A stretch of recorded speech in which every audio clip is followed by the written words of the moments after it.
LDF തോൽക്കുമ്പോൾ Pinarayi കണ്ടം വഴി ഓടും. അതിന്റെ സ്പീഡാണ് 110 VD സതീശൻ. നിയമസഭാ തിരഞ്ഞെടുപ്പിൽ UDF 100-ലധികം സീറ്റുകൾ നേടുമെന്നും തോറ്റുകഴിയുമ്പോൾ പിണറായി വിജയൻ കണ്ടം വഴി ഓടുമെന്നും പ്രതിപക്ഷ നേതാവ് VD സതീശൻ. മുഖ്യമന്ത്രി UDFന്റെ യാത്രകളെ ശ്രദ്ധിക്കുന്നുണ്ടെന്ന് മാത്രമല്ല, അവിടെ ചർച്ച ചെയ്യേണ്ട വിഷയങ്ങൾ എന്തെല്ലാമായിരിക്കണമെന്നും അദ്ദേഹം പറയുന്നുണ്ട്. ആ ഉപദേശങ്ങൾ കൂടി ഞങ്ങൾ സ്വീകരിക്കാമെന്നും സതീശൻ പരിഹസിച്ചു. LDF ഇപ്പോൾ ന്യൂനപക്ഷ പ്രീണനം കഴിഞ്ഞ് ഭൂരിപക്ഷ പ്രീണനത്തിന് ഇറങ്ങിയിരിക്കുകയാണ്. നിലവിൽ രണ്ട് കൂട്ടരും ഇല്ലാതായ അവസ്ഥയാണ്. എന്താണ് പറയുന്നത്, എന്താണ് പ്രവർത്തിക്കുന്നത്, പണ്ട് എന്താണ് പറഞ്ഞത് എന്നതൊക്കെ മറന്ന പോലെയാണ്. അല്ലെങ്കിൽ മറന്നതായി അഭിനയിക്കുകയാണ് ഇടതുപക്ഷം.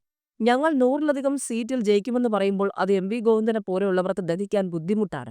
100 110 ആയിരിക്കുമെന്ന് മുഖ്യമന്ത്രി ഞങ്ങളെ കളിയാക്കി. 110 തന്നെ ആയിരിക്കും. അത് പക്ഷേ തോറ്റു കഴിയുമ്പോൾ പിണറായി വിജയൻ കണ്ടം വഴി ഓടുന്ന സ്പീഡായിരിക്കും.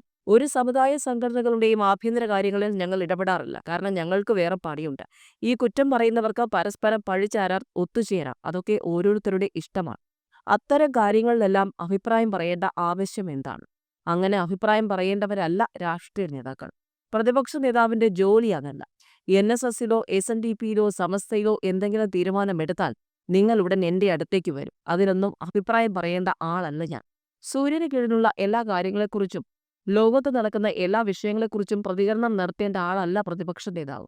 ഓരോ സംഘടനകളുടെ ആഭ്യന്തര കാര്യങ്ങൾ അവർ നോക്കിക്കോളും. അവിടെയുള്ള പ്രശ്നങ്ങൾ അവർ തന്നെ പരിഹരിച്ചോളും. വികസനം ചർച്ച ചെയ്യാൻ പ്രതിപക്ഷത്തിന് ഭയമാണെന്നും പുതുയുഗ യാത്രയെന്ന് പറഞ്ഞാൽ കേരളത്തിന്റെ ചരിത്രത്തിൽ ആദ്യമായി കേരളത്തിന്റെ ഭാവിയെക്കുറിച്ചും പുതിയ പദ്ധതികളെക്കുറിച്ചും ചർച്ച ചെയ്യുന്ന ഒന്നാണ്. 30 ദിവസം കഴിയുമ്പോൾ അതെല്ലാവർക്കും മനസ്സിലായിക്കൊള്ളുമെന്നും VD സതീശൻ പറഞ്ഞു.